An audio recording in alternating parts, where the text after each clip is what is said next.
E vamos lá. Bom, gostaria primeiro de agradecer a presença de todos.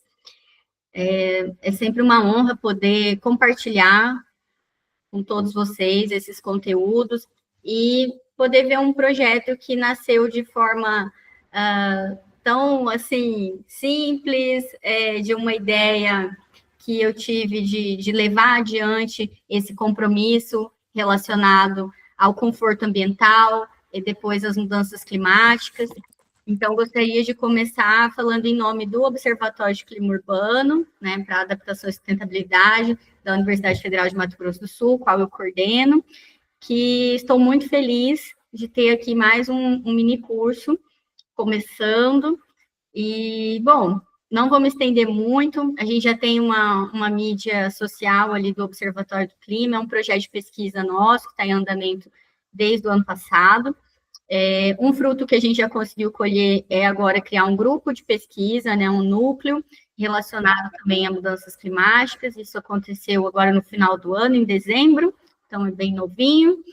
Estamos muito felizes com a parceria, né, Universidade Federal de Santa Catarina, vou apresentar o Igor, mas também vários profissionais aqui da UFMS, temos também do IF de Mato Grosso e outros profissionais maravilhosos aqui, da Prefeitura de Naviraí, Prefeitura de Campo Grande, também participando, nossos colegas do curso de arquitetura aqui e do campus de Naviraí, além dos nossos alunos de graduação, mestrado e doutorado, também participando.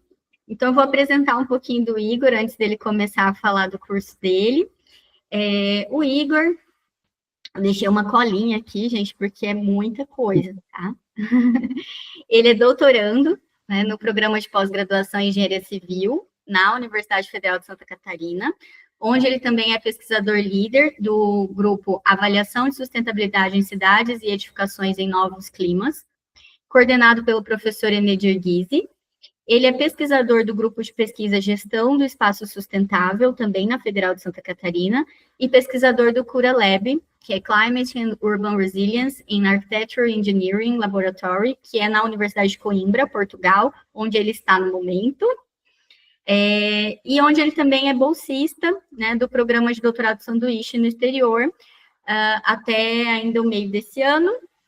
E o foco, né, o intuito dele é compreender um pouco mais pesquisas relacionadas ao contexto de água, de energia e carbono em edificações, com o intuito também de compreender como adaptar o contexto urbano para climas futuros, ao mesmo tempo que se mitigam as emissões poluidoras de edifícios.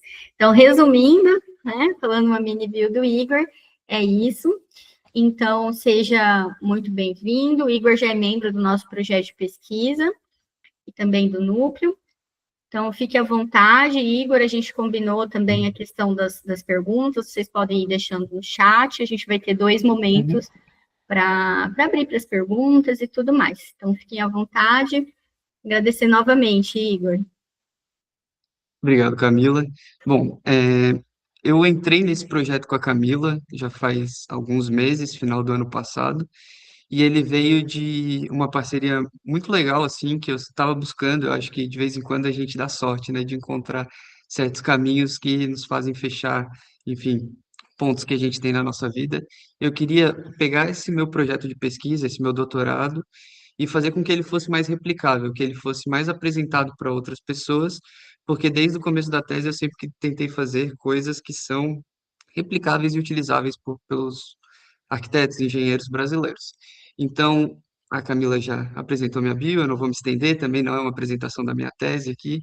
A ideia é fazer realmente como um mini curso, apresentar um pouco o que eu já consegui de dados brasileiros, com quem que eu estou trabalhando, o que que a gente conseguiu facilitar de processo para as pessoas, e trabalhar um pouquinho com esses dados climáticos futuros mesmo, o que que a gente tem para o futuro do Brasil, o que que a gente espera do futuro do Brasil em termos de adaptação, mitigação e o que que a gente vai ter que fazer de diferente para que as nossas entornos urbanos, para que os nossos prédios eles fiquem não só sustentáveis, mas vivíveis, né? Que estejam habitáveis, que estejam em condições de saúde e conforto, né?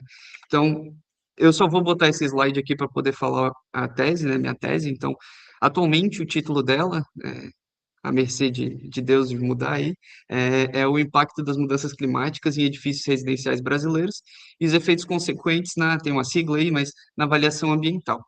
Então, a gente sabe que o planeta está ficando mais quente, a gente sabe que a gente tem mudanças em vários lugares de diferentes espectros, em frequência, intensidade, enfim, mas como que a gente transforma isso para um projeto mais sustentável? Tanto em termos de ter menos impacto de carbono embutido, de impacto no meio ambiente de um modo geral, quanto menos impacto nas pessoas, que as pessoas não fiquem, como a gente viu alguns anos atrás, como por exemplo em Porto Alegre, isoladas em suas casas, porque uma inundação fez com que as pessoas ficassem completamente barradas de sair de casas, né? Então, aqui também tem meu e-mail e alguns outros detalhes. Essa apresentação a Camila depois também pode disponibilizar em formato PDF, então não precisam, enfim, tirar print ou qualquer coisa, fiquem à vontade que depois eu vou repassar. É, bom, o primeiro ponto que eu queria refletir aqui, né, com vocês é se o clima está mudando mesmo, né? E eu acho que durante muito tempo, cientista bate na tecla que a mudança climática é um problema real e as pessoas, enfim, existe muito medo da ciência, né? Existe uma dificuldade muito grande da ciência de comunicar como as coisas acontecem. Então, eu acho que a primeira palavra de qualquer cientista, né, é entender que a palavra real é sempre depende. O clima está mudando mesmo? Ok, depende. Onde? Como? Ele está mudando em qual variável? Em qual contexto? É, a Camila comentou, por exemplo, da questão de aves, né? É muito interessante a gente parar para pensar até que existem situações e ambientes que estão sendo estudados em que a gente vai ter climas que nunca existiram no planeta. Condições de temperatura, condições de umidade que nunca existiram, que podem fazer com que novas, enfim, proliferações de animais ou de bactérias e outras coisas. Então, todo esse contexto é realmente muito difícil de entender. Então, é, no nosso lado mais específico, a gente vai para uma área mais da engenharia, né? A gente não vai muito para essa parte de, por exemplo, saúde ou outras coisas do gênero. Mas eu queria só comentar aqui duas coisas. Se vocês não viram ainda, que, né, eu acho muito importante ver, né, o testemunho do Carl Sagan em 1985 na frente do Congresso americano. Faz 40 anos que ele foi na frente do Congresso americano e ele fala que as mudanças climáticas são evidentes e que o Congresso americano deveria investir em métodos de mitigação e diminuição da quantidade de emissões de carbono. 41 anos esse ano, né? O Sagan morreu, se eu não me engano, em 1994, 10 anos depois dessa apresentação. E ainda nos dias de hoje, a gente tem grande parte da matriz energética fóssil, a gente ainda tem veículos à base de gasolina, à base de, enfim, todos os tipos de combustíveis possíveis. A gente passa muitas leis que são deletérias de termos ambientais, né? A gente já passou muita boiada no Brasil, a gente já fez muitas questões contra o meio ambiente, e em 1980 era uma coisa, em 1980 a gente não tinha visto nenhum aumento de temperatura. Em 2026, a gente já está numa situação de que entender como agir de adaptação e mitigação são duas palavras muito importantes no termo do IPCC, que elas são diferentes, eu já entro nisso, é, é muito importante. É de uma importância, assim, não só como engenheiros, arquitetos, mas como realmente cidadãos, assim. A gente tem que entender que não é uma coisa também individualista, né? É uma questão global, é uma questão que a gente tem que trazer para todas as esferas possíveis da sociedade.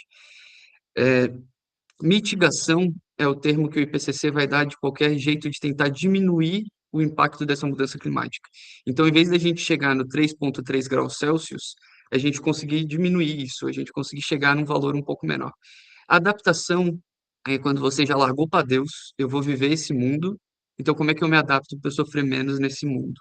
Então, essas duas questões são importantes, porque nesse momento a gente tem que tentar medidas de mitigar, ou seja, ter menor impacto ambiental, e de adaptar. Nesses slides aqui e nessa minha apresentação hoje, eu vou falar muito mais sobre adaptação, porque é o que no nosso curto período como indivíduos a gente tem um controle maior. Eu consigo adaptar o meu meio urbano, por exemplo, colocando mais árvores, colocando mais sombreamento, fazendo um leito que eu consiga ter um pouco mais de conforto térmico, eu consigo adaptar prédios colocando ar-condicionados de maior eficiência energética, fazendo prédios com é, determinados materiais de construção que sejam mais isolantes, menos isolantes, mas eu não consigo mitigar eu sozinho, né? Nós estamos numa cadeia gigante de suprimentos e a gente precisa agir uma coisa maior. Então, aqui só para dar o primeiro, eu não puxei esse slide, só para dar o primeiro site que eu queria mostrar diferente. Oba, deixa eu desagrupar aqui. Eu vou chamar o En-ROADS, eu não sei se vocês conhecem esse simulador. É um simulador de mitigação. Eu não vou entrar muito aqui nesses pormenores, mas eu achei que era uma coisa interessante também para quem quiser explorar depois essa parte de mitigação, debater um pouco mais. A gente já trabalhou muito com pseudociência, com pouca ciência, então o En-ROADS ele tenta trazer mais embasamento científico em termos de qual que é a real temperatura que a gente vai atingir em 2100 e quais são as catástrofes disso.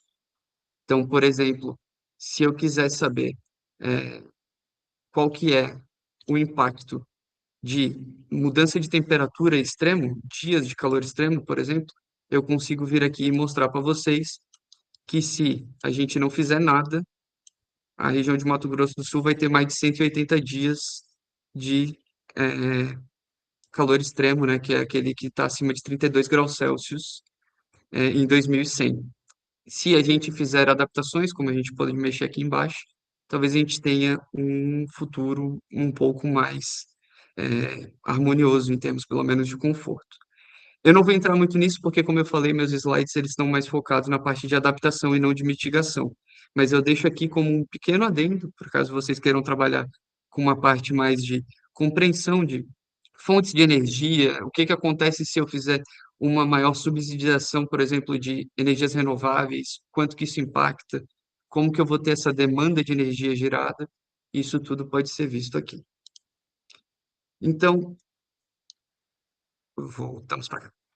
Então, dado que a gente vai ter esse futuro incerto de um clima diferente, um clima com certeza mais quente, mas um clima que pode ser mais seco ou menos seco, mais úmido ou menos úmido, a depender de onde você está no planeta,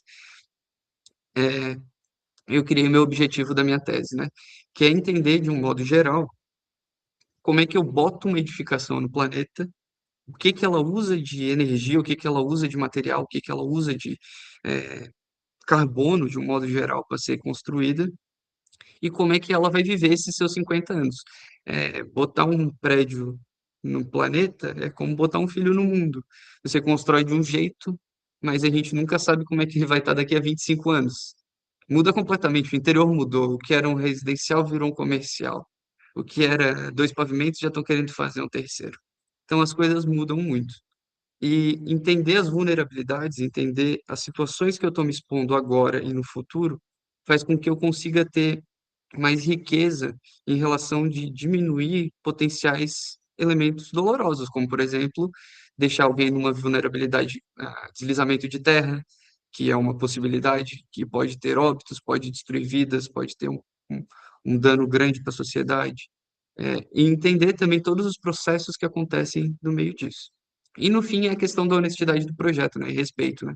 A gente quer ser pessoas que projetem ou que tenham o máximo de informação possível. Não dá para fazer tudo nessa vida, mas dá para tentar pelo menos entender um pouco melhor o que que espera do futuro.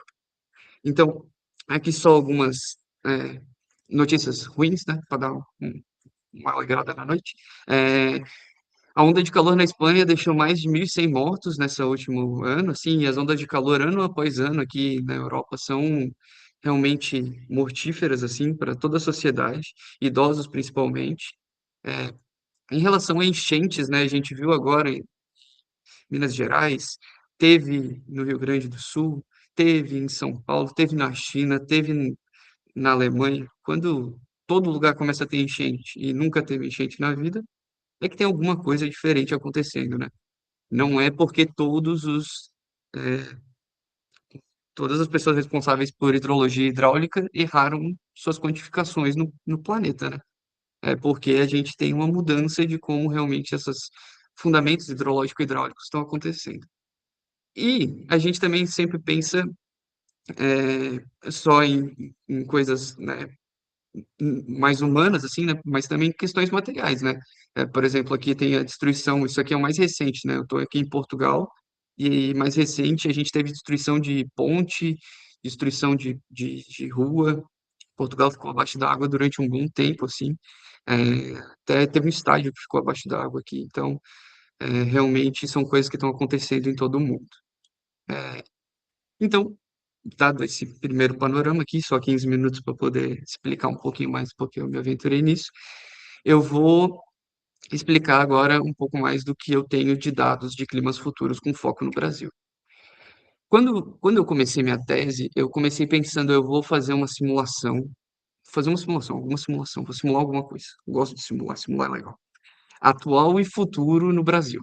E aí eu pensei, eu vou atrás de dados para eu começar a fazer essa ideia, né? E a primeira coisa, eu fui atrás de dados do INPE. O INPE tem estruturas de dados muito boas, não só o INPE, toda a produção pública e a produção, enfim, acadêmica brasileira de dados, ela é muito boa, então existem muitos dados, realmente.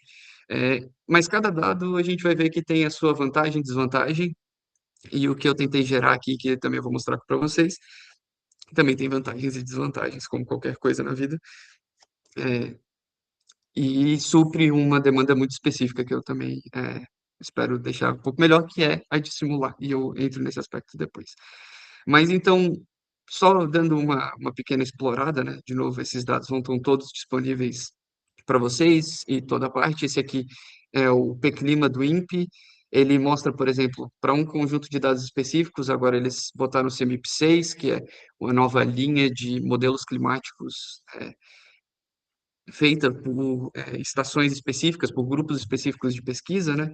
Então, por exemplo, se eu jogar o do Access, que é do pessoal da Austrália, e eu botar os dados futuros, de temperatura média, com frequência anual, média e no período distante, e pedir para visualizar, eles vão plotar esses dados e vocês conseguem olhar isso em forma de mapa no Brasil, um mapa com um heatmap, né? Então, ele tem aqui suas particularidades de plotagem para poder mostrar regiões.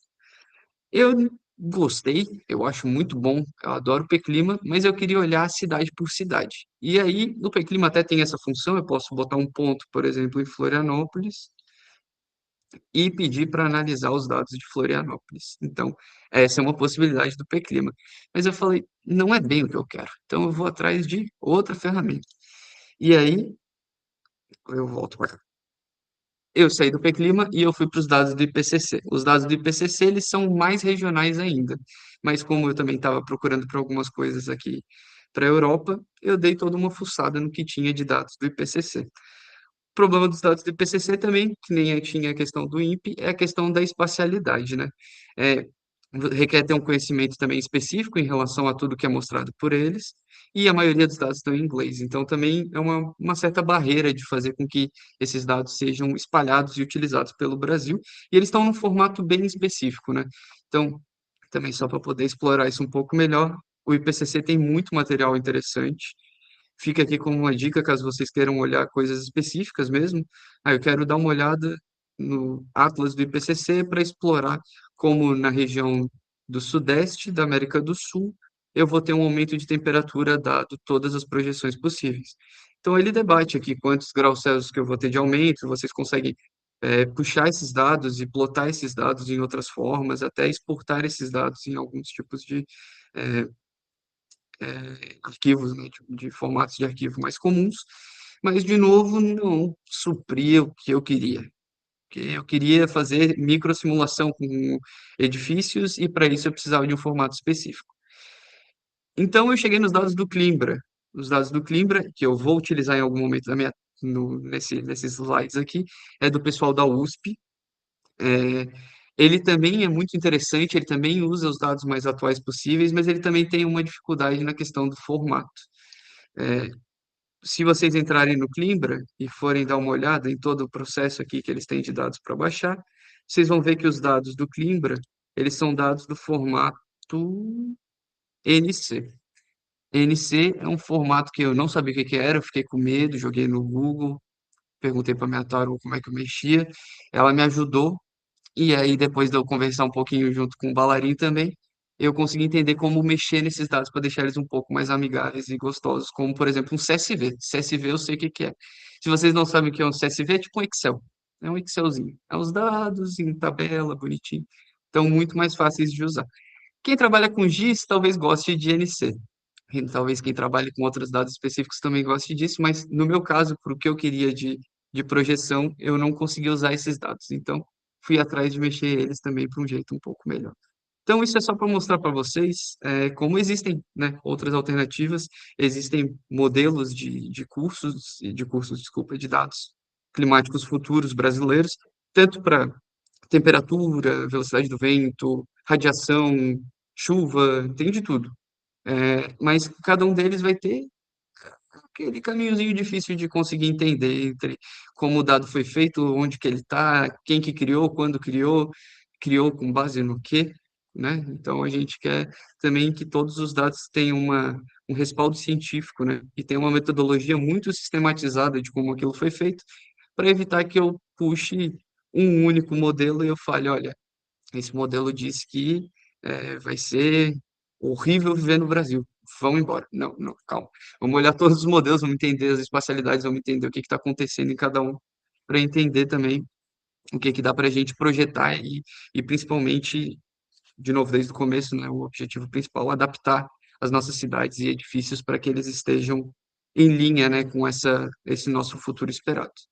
Então, é, eu vou mostrar aqui para vocês duas ferramentas que eu criei, dois dashboards, dois painéis para visualizar. Um é de dados climáticos e um é de precipitação. Eu separei eles porque é, os dados climáticos eu tenho mais dados, é mais fácil de mexer com eles. Existe um formato típico que se chama TMY, que é ano meteorológico tipo, que eu tenho só 365 dias com as 24 horas, então 8.760 dados. E eu tenho os de precipitação, que eles são o que a gente chama de estocástico. Uma palavra difícil, né, para botar no nome do filho.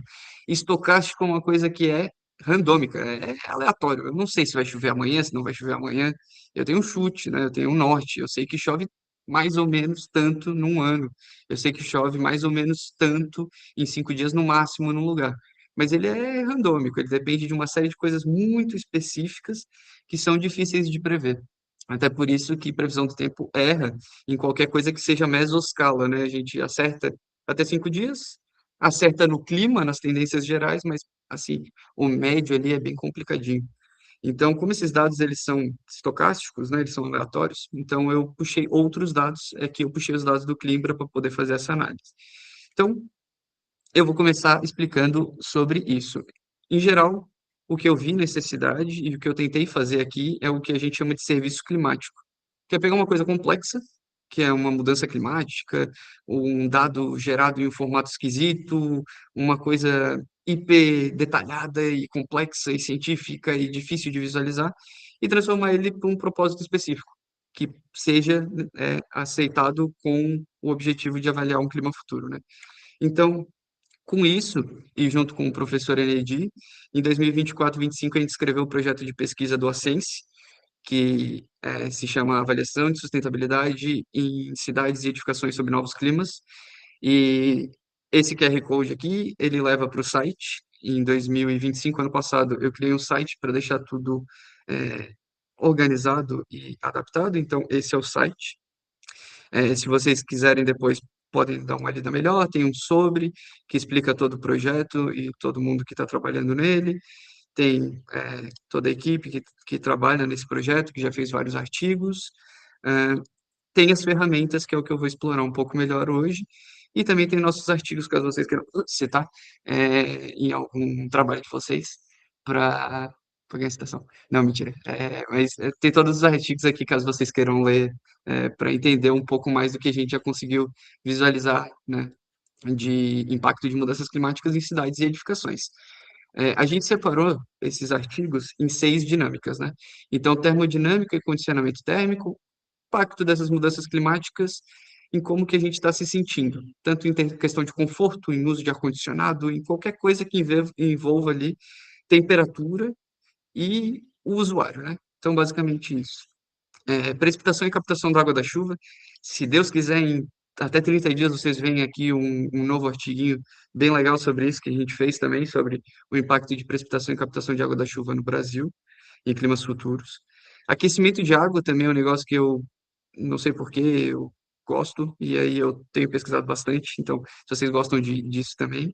E mais algumas outras áreas que eu não vou me aventurar muito aqui para falar para vocês, mas caso vocês tenham interesse, entrem aqui para dar uma olhada de como estão essas partes. Então, bom, aqui de novo, né, a mesma coisa de antes, as ferramentas que a gente está desenvolvendo no Ascense.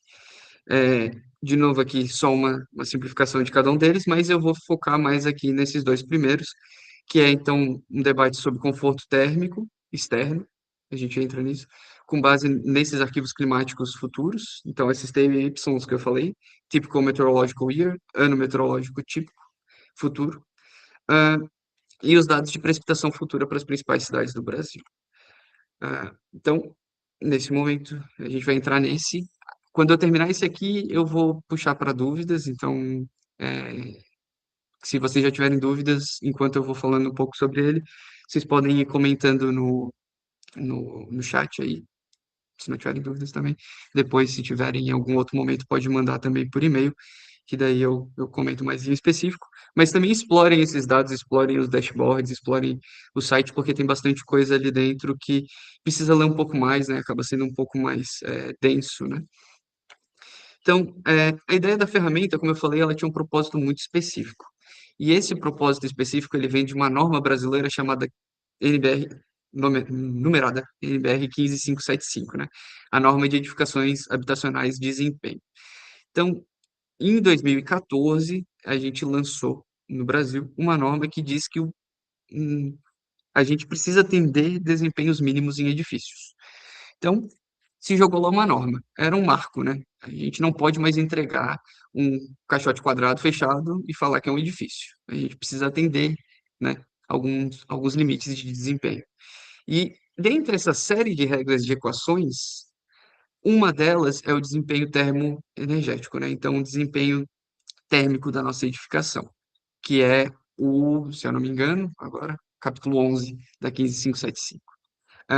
E essa referência, né, essa edificação, essa construção da NBR 15575, ela se envolve em você simular cada calorzinho que pode entrar ou sair do seu edifício e quanto que você vai ter de conforto lá dentro e quanto você vai gastar de ar-condicionado, seja para aquecer ou para esfriar. De um modo bem simplificado. De novo, não é um custo específico disso, é um custo sobre clima futuro.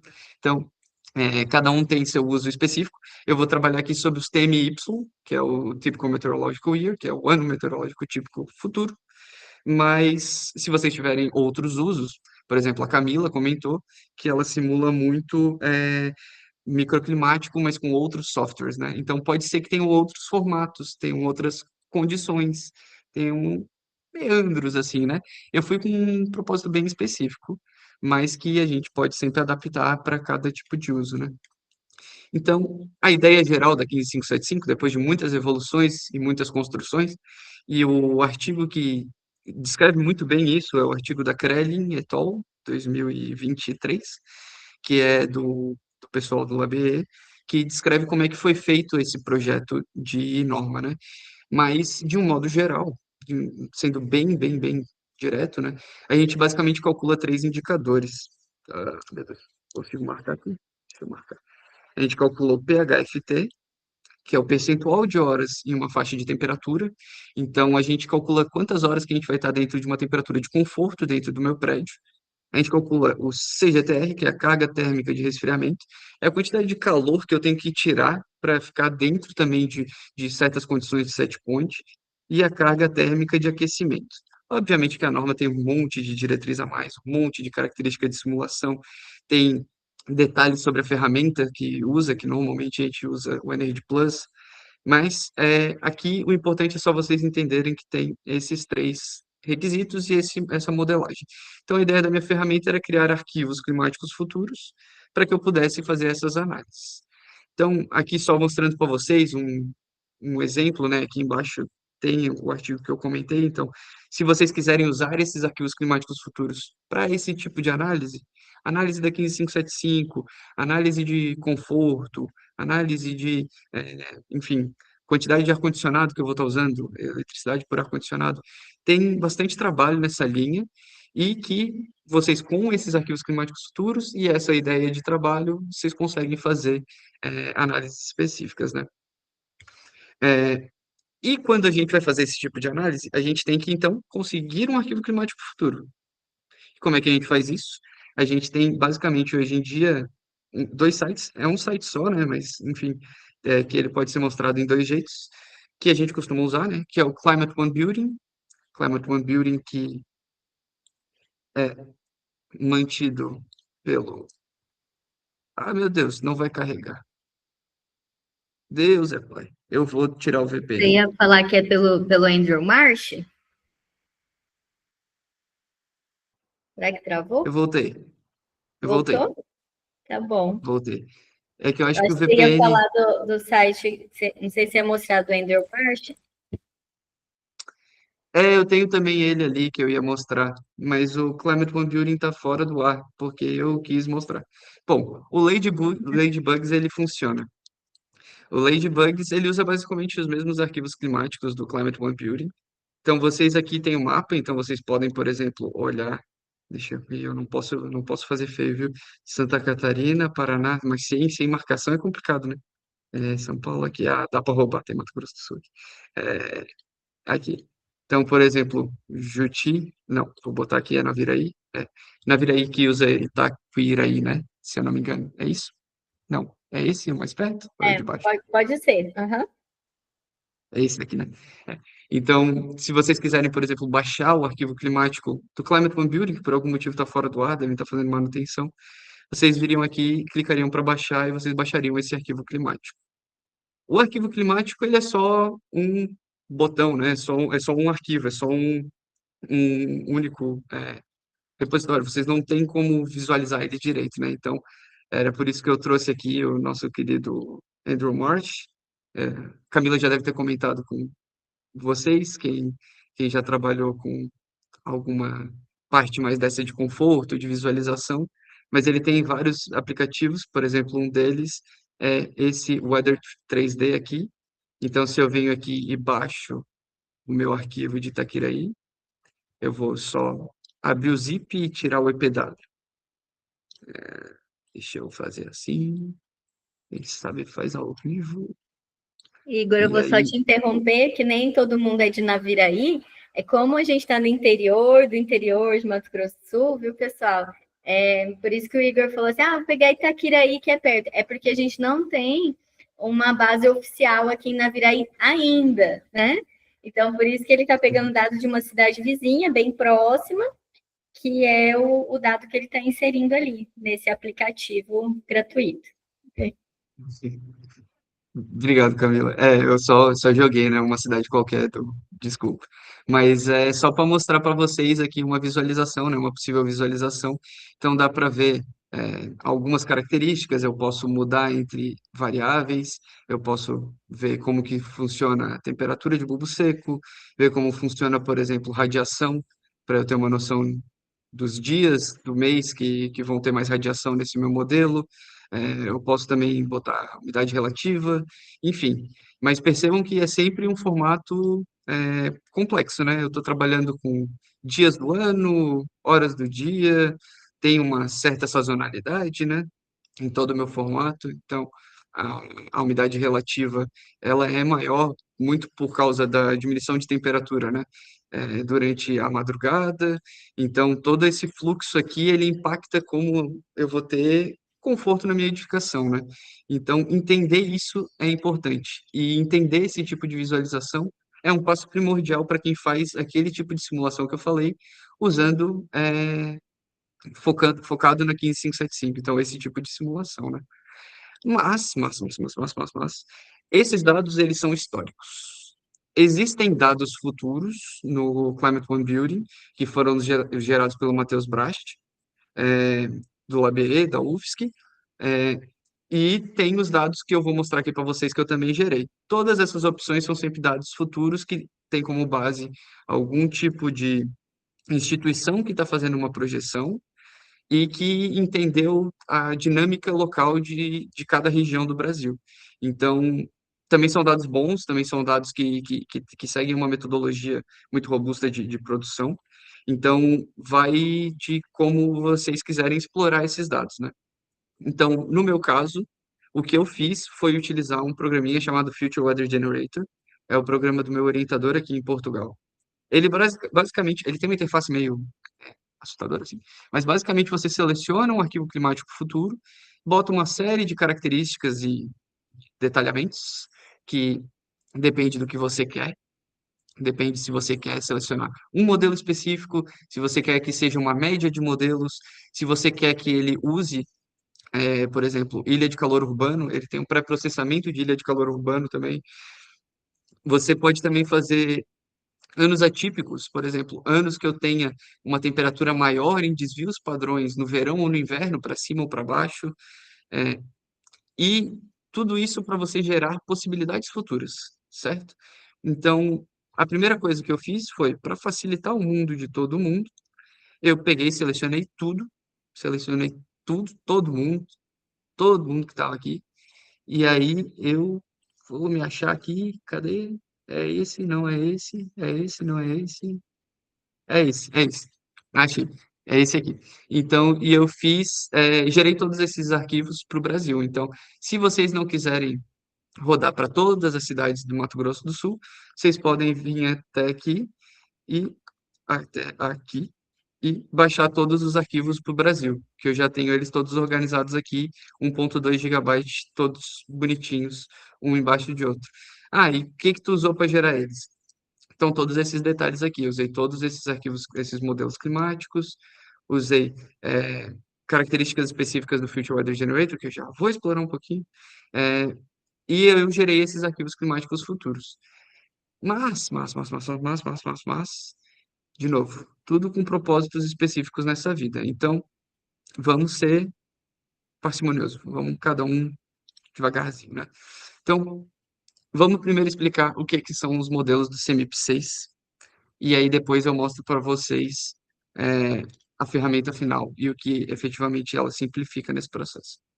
Pensa que cada uma dessas 23 modelos aqui, eles são um grupo de pesquisa em algum lugar do mundo que tentou modelar a Terra como um grande simulador físico, químico, biológico. Então, pensa que o pessoal na Austrália está tentando fazer uma simulação com todas as possíveis mudanças. E eles vão fazer isso como?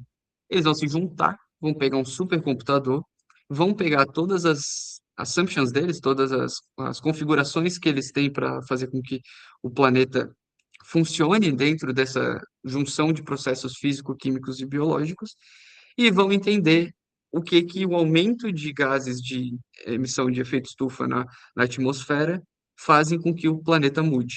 Então, existem certas coisas que são muito específicas de cada modelo. Tem uns que usam mais características com os oceanos, tem uns que eles têm uma sensibilidade maior ou menor, por exemplo, a particulado na atmosfera. Então, para diminuir todos esses vieses, né? Porque cada um tem o seu jeitinho, né? Cada um tem a sua seu padrão de execução. E não é uma coisa ruim, é uma questão de complexidade mesmo, né? Se fosse uma coisa finita e 100% certeira, a gente não precisava ter 23 modelos. Mas como é uma coisa complexa e muito detalhada, a gente precisa ter um jeito de diminuir esses vieses. E o que que o Eugênio, meu orientador aqui, fez para conseguir trabalhar com isso? Ele fez a média de tudo isso. Então, aqui os 23 modelos, só para mostrar para vocês. Tem modelos nos Estados Unidos, no Canadá, no Reino Unido, tem um europeu, um consórcio europeu, que aqui ele botou Holanda, mas enfim, um consórcio europeu. Tem alguns específicos de outras regiões, tem a China, tem o Japão. A gente tem outros modelos também, o Eugênio, por um motivo específico, por um motivo de tratamento de dados, não incluiu outros, mas o Climbra, por exemplo, que usa essa mesma modelagem e ideia, usa os dados da Austrália também, eu vou mostrar isso depois. Então, isso acaba sendo bom. Se você pega uma média de várias projeções, você acaba tendo um pouco mais de confiança naquela proposta, né? Obviamente que tem modelos que prevêem pior, tem modelos que prevêem melhor, o que que é melhor, o que que é pior, né? Mas tem modelos que prevêem diferente. mas utilizar essas médias faz com que a gente tenha um pouquinho mais de robustez, de confiança nesse sinal. Então, por isso que quando eu faço, eu vou sair aqui, meu Deus, quando eu saio aqui, não sei se pode. Quando eu mostro aqui esses arquivos, por isso que eu faço a média de todos os modelos possíveis, exatamente para tentar tratar um pouco essa questão desse viés, tentar fazer com que a gente tenha um pouco mais de confiança, né, nesses resultados do que a gente está fazendo, certo? Isso é uma das variáveis. Então, eu já expliquei para vocês que a gente tem todas as cidades possíveis do Brasil. Eu fiz isso automaticamente para poder atualizar de um jeito mais rápido. Peguei todos os modelos. Em relação à malha, como qualquer coisa no mundo, não dá para fazer a cada centímetro. Eles precisam ter a projeção de quilômetros em quilômetros, porque são muitos dados tratados. Pensa que esses simuladores, eles são simuladores do planeta inteiro. Então, eles precisam ter um detalhamento de malha. Então, essa caracterização aqui é para selecionar quais pontos que são utilizados. E o próximo que eu vou aplicar com vocês é os cenários. Então, dentre as nossas possibilidades de modelos futuros, a gente tem, já vimos aqui, os diferentes dados. Se eu olhar para os resultados do Japão, eles são diferentes dos resultados dos Estados Unidos. Mas eu também tenho cenários. Então, dado quando começou a se fazer o IPCC, o CMIP6, que é o grupo de modelos de todos esses que eu falei para vocês, a gente nomeou 5 cenários possíveis, né? E esses cenários, eles são meio que para dar uma trajetória de debate conjunto, porque senão cada um pode criar o cenário seu que quer projetar. Eu quero um cenário com 3 graus de aumento, 3 graus e meio de aumento, 4 graus de aumento, 4 graus e meio de aumento. Então, se fez um que eles chamam de cenários socioeconômicos compartilhados. São jeitos que o planeta vai seguir em conjunto. De novo, a gente tem mitigação e adaptação. Se eu adapto, eu estou pensando individualista, mas se eu mitigo, eu estou pensando nisso tudo. Eu estou pensando em sair de um SSP5 e ir para um SSP3, 2 e ir para um SSP1. Eu estou pensando nessas mudanças de efeitos em cascata no planeta que tem como uma relação todo o caminho que a gente está trajando em termos de emissões, em termos de desmatamento, em termos de todos os processos que podem ter algum tipo de efeito, né? Então, em modo geral, a gente tem 5 SSPs. O SSP1 é o da sustentabilidade. Então, de modo geral, ele vai ser o que vai ter mais dificuldade de mitigação, porque a gente vai ter que tentar mitigar ao máximo, né? A gente vai mitigar o máximo possível. Então, o maior esforço de mitigação é o mais certo disso, e o menor esforço de adaptação. A gente tem o SSP2, que é meio que o trajeto padrão, convencional do que a gente está fazendo. É no meio do caminho, é seguir como a gente faz, o planeta está indo e a gente vai assim. O SSP3, que rola uma rivalidade regional, então a gente tem mais disputas, mais guerras, mais confrontos, mais, enfim, é, rivalidades mesmo de processos. A gente tem o SSP4, que é o da desigualdade, então, países que têm alto poder de adaptação adaptam, países com alto poder de mitigação mitigam, países com baixo poder de mitigação não mitigam e mesmo para adaptação. Então, basicamente, a gente tem a desigualdade exacerbada. A gente vai ter, todo mundo vai, cada um por si, e é isso aí. E o SSP5, que é o desenvolvimento baseado em fósseis, que basicamente a gente tem esse como o mais energético possível. Então, taca ali energia, taca mais fóssil e torce para a gente conseguir ter o máximo de adaptação possível, porque a gente vai ter mais energia, mais dinheiro, mais coisa rodando, teoricamente, mas vai ser o que a gente vai ter a maior aumento de temperatura, né? Então, é o cenário que a gente costuma botar como cenário pessimista, né? Cenário de pior futuro possível. Então, aqui de novo, a mesma figura, eu não traduzi, peço perdão, mas mostra um pouco esses caminhos, essas tendências aqui entre os 5 cenários, entre as dificuldades de mitigação e as dificuldades de adaptação, né? Então, o SSP1 eu vou ter uma baixa dificuldade de adaptação e de mitigação, porque a gente vai fazendo as coisas devagarzinho, mas a gente realmente abraça a sustentabilidade. Enquanto, por exemplo, o SSP5, a gente tem uma baixa dificuldade de adaptação, mas a gente tem uma alta dificuldade de mitigação, ou seja, a gente não mitiga nada, né? A gente basicamente só começa desde agora já a adaptar tudo e gastando o máximo de energia possível para adaptar. Então, é mais ou menos essas as tendências. Então, dados aqui no nosso projeto, a gente fez todos os possíveis. Então, SSP1, SSP2, SSP3 e SSP5, que são os quatro que o Eugênio modelou no Future Weather Generator.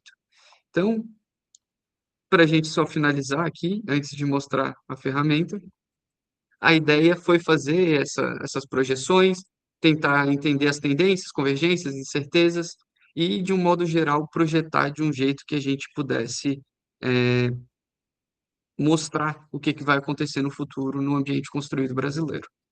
Então, todos esses dados, de novo, geram alguns dados simplificados para poderem ser visualizados. Então, quem tiver tendências mais específicas, eu quero usar esse EPW para alguma coisa específica, eu quero entender se esse arquivo vai lá no banco de dados e baixa, tem a última versão de hoje, eu publiquei hoje uma versão atualizada, para também já ter os dados mais atualizados possíveis, e tem o dashboard. Então, a ideia foi de fazer um dashboard que simplificasse essa visualização.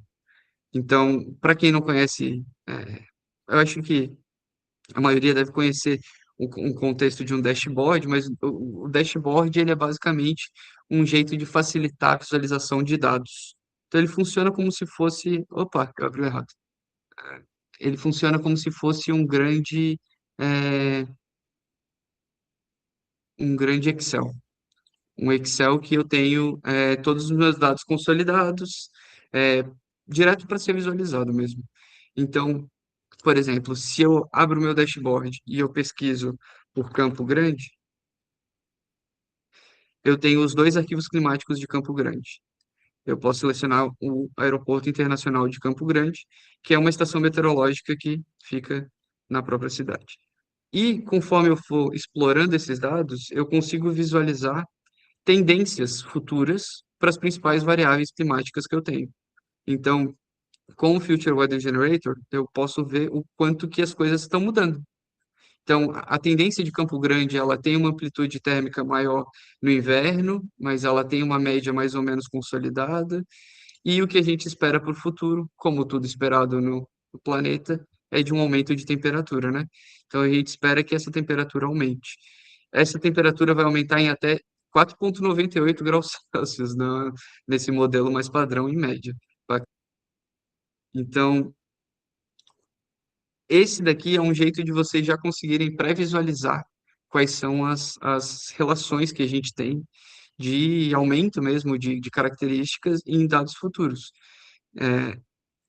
Esses 4 graus, 4 não, 5 graus Celsius a mais no futuro, eles vão se transformar o quê? Em um desconforto térmico das pessoas, certo? Então, a depender de como as pessoas estão, se elas têm capacidade de comprar um ar-condicionado, de pagar por um ar-condicionado, de ter algum jeito de se resfriar, a gente pode ter condições cada vez mais insalubres, né? A umidade relativa de Campo Grande, a gente percebe que agosto é o mês mais seco, pelo menos no ano meteorológico típico gerado, né? E para o futuro a gente espera, assim como representado aqui embaixo no IPCC, uma aridização, né? Essa aridização pode ser de até 7,30%. Então, o clima que já era seco vai ficar mais seco no centro-oeste. E essa é a tendência que a gente vê no pelo IPCC. Só que aqui, em vez de eu estar vendo aqueles mapas grandes, com um grande esboço, né, eu consigo olhar os dados específicos da cidade.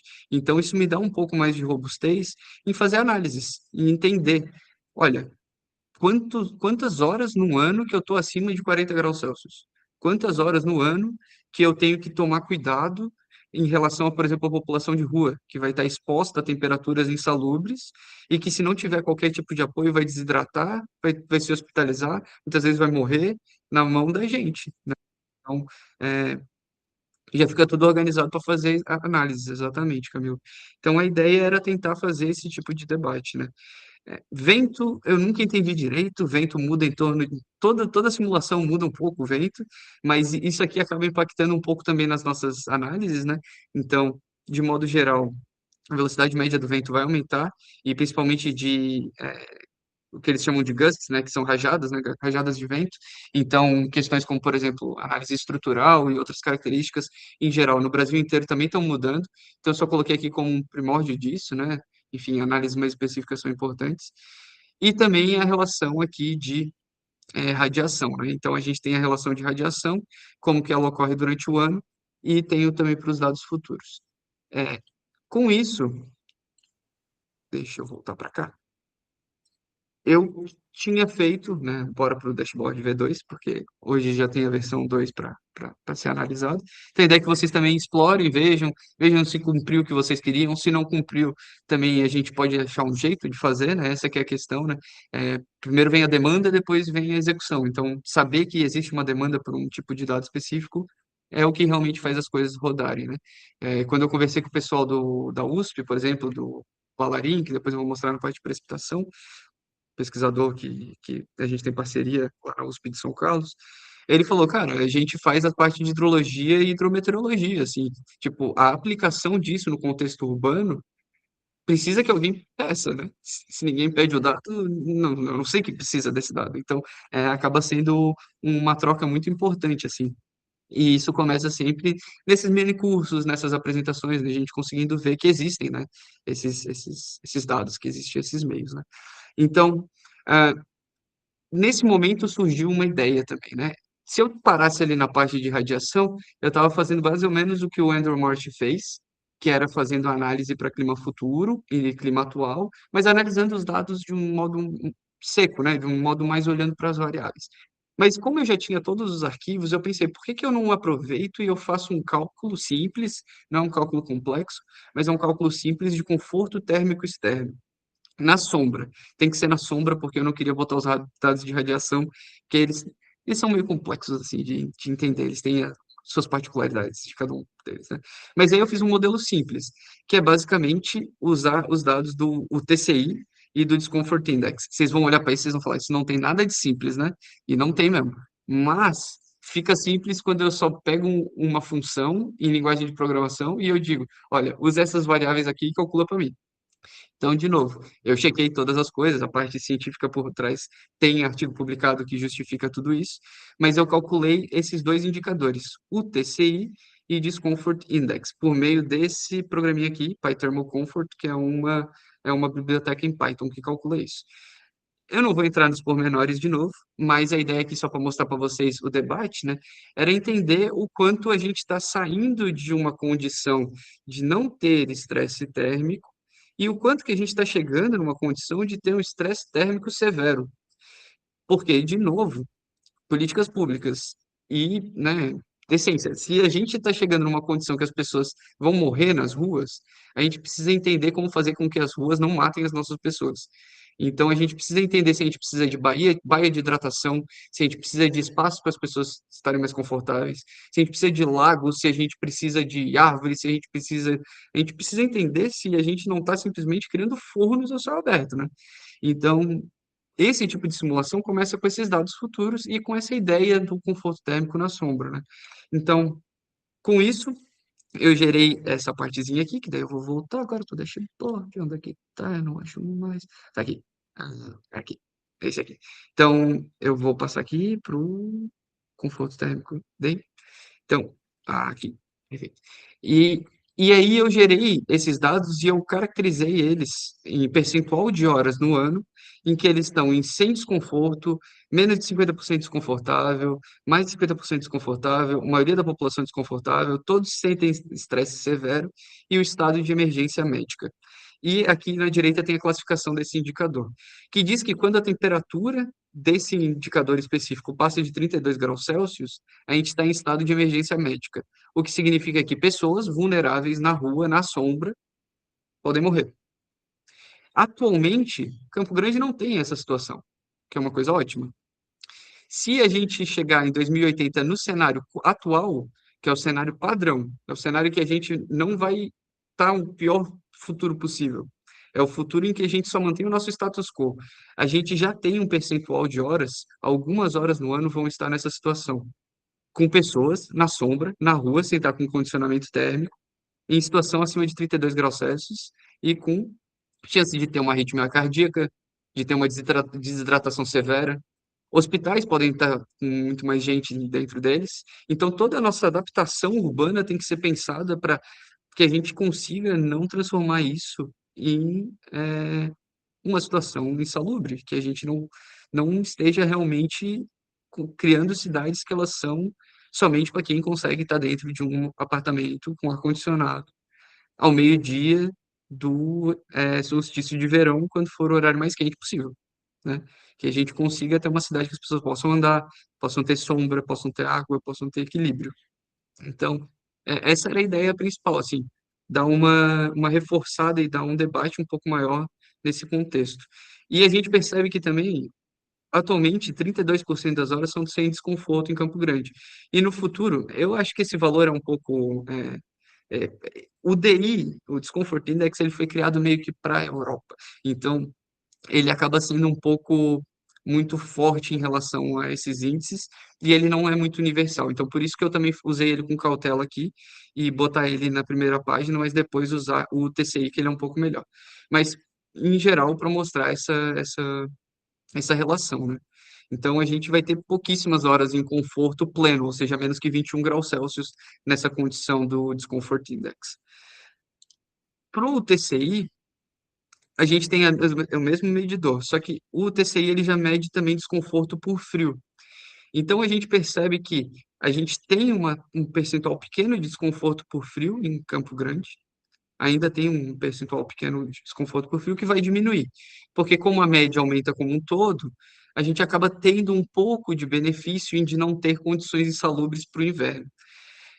De novo, isso aqui são anos meteorológicos típicos, então são características médias.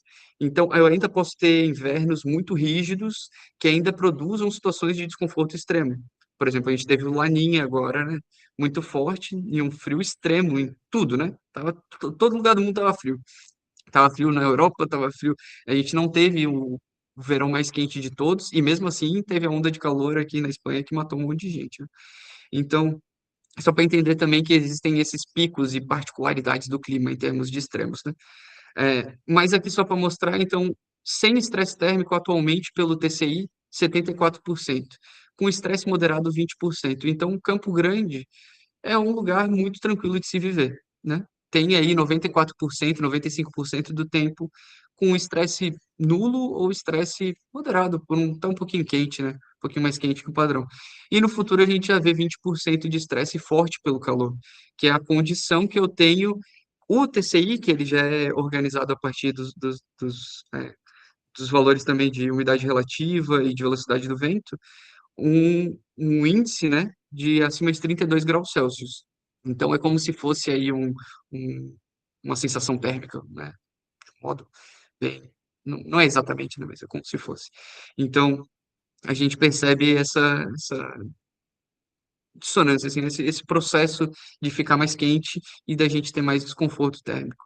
E isso tudo culmina na gente, de novo, ter que repensar nossas estruturas, nossos corredores de cidades, para que a gente tenha cidades que sejam mais caminháveis, cidades mais verdes, cidades que tenham baias de conforto térmico, que tenham mais, enfim, rios, qualquer tipo de estrutura com água, a água é sempre um ótimo regulador térmico, então qualquer tipo de lago ou estrutura, enfim, poça, assim, né? Qualquer tipo de estruturação que possa ser feita para isso. E aqui, só para daí puxar a sardinha, né, pro meu lado de novo para a parte mais da ciência, é, a gente também fez um artigo, eu e a Tailana, em que a gente avaliou isso, então, em termos de conforto por ventilação natural. Então, até onde a gente vai conseguir ventilar os nossos edifícios somente com janelas? E até onde esse conforto vai depender de ar-condicionado. Então, é um estudo um pouco um pouco maiorzinho também para debater aqui, mas fica aqui também depois para vocês, caso vocês queiram dar uma olhada, tem também no site. E aí, só para mostrar aqui, então, o específico de Naviraí, que daí eu peguei a Itaquiraí, é a mesma ideia que eu tinha mostrado mais ou menos de Campo Grande, né? Atualmente a gente tem 94% de estresse nulo ou moderado, e no futuro a gente ainda vai ter aí seus 80% nessa mesma condição, mas a gente começa a ter já um pouco mais de estresse forte por calor, né? Chegando até ter pouco mais de horas em estresse, extremo estresse por calor, que aí são as condições que a gente tem que ter mais cautela, né? Como opinantes da opinião pública, como cidadãos, como pessoas que vão construir, como engenheiros, como qualquer tipo de ente que a gente possa ser, né? Entender que essas dinâmicas são deletérias. Aqui eu puxei bem rapidinho só para mostrar, isso aqui é uma coisa que a Camila deve ter feito bastante com alguns de vocês, não sei se com todos, mas a gente pode também olhar isso através da carta psicrométrica. Então, aqui são todos os dados plotados, cada pontinho desse é uma relação de umidade e de temperatura, e aqui estão as estratégias que a gente pode fazer, né? Essa daqui é a carta de Givoni, enfim, é uma característica específica, não vou entrar muito a fundo, mas a gente poderia, por exemplo, usar o Climate Consultant para entender o que que dá para fazer para o futuro. E, usando o Climate Consultant, eu consigo perceber que, para o futuro, eu consigo gerar 99% de conforto, desde que eu tenha aqui uma grande parte de desumidificação e de condicionamento térmico, né?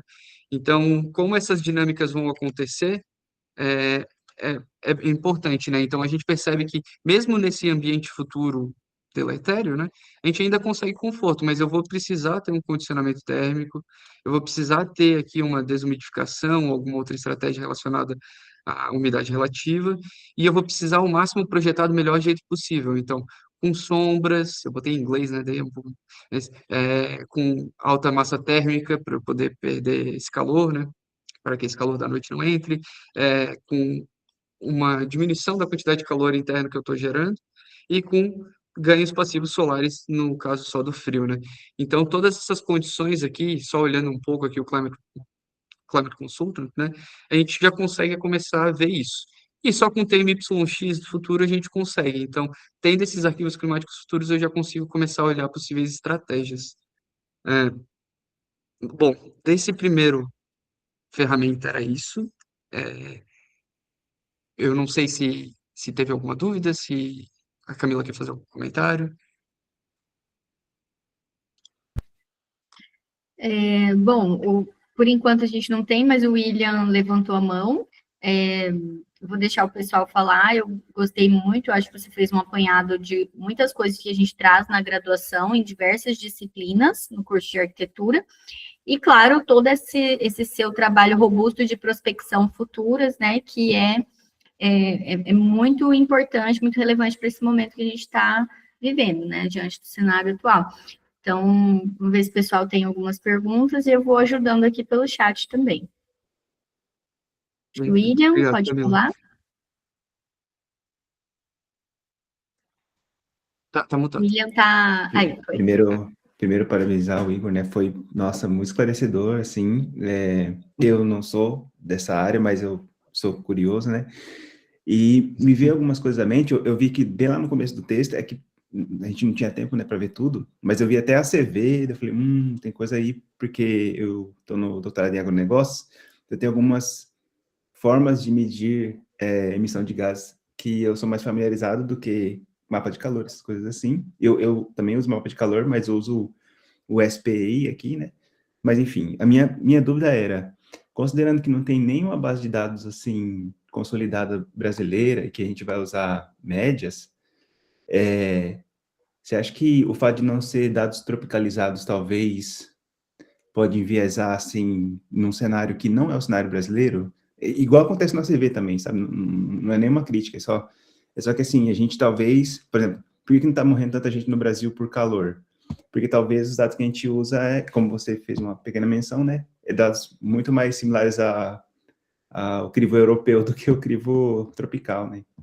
Essa seria a primeira pergunta. Sim. Se me permitiria uma segunda, seria você levantou a questão de uma das NRs ali, e aí eu fiquei pensando, assim, só uma pergunta, já depois eu vou fazer pesquisa, mas se você tiver de cabeça, você sabe se o pessoal de economia, né, porque eu estudo economia ambiental, sabe se o pessoal faz estudo de FINDIF sobre essas NRs, assim, para saber como é que era o antes e depois, estudos diferentes em diferenças, né, para ver se teve uma diferença depois da norma ou não. São as únicas Uhum. duas dúvidas que eu tive até agora. Perfeito. Bom, obrigado pela pergunta, William.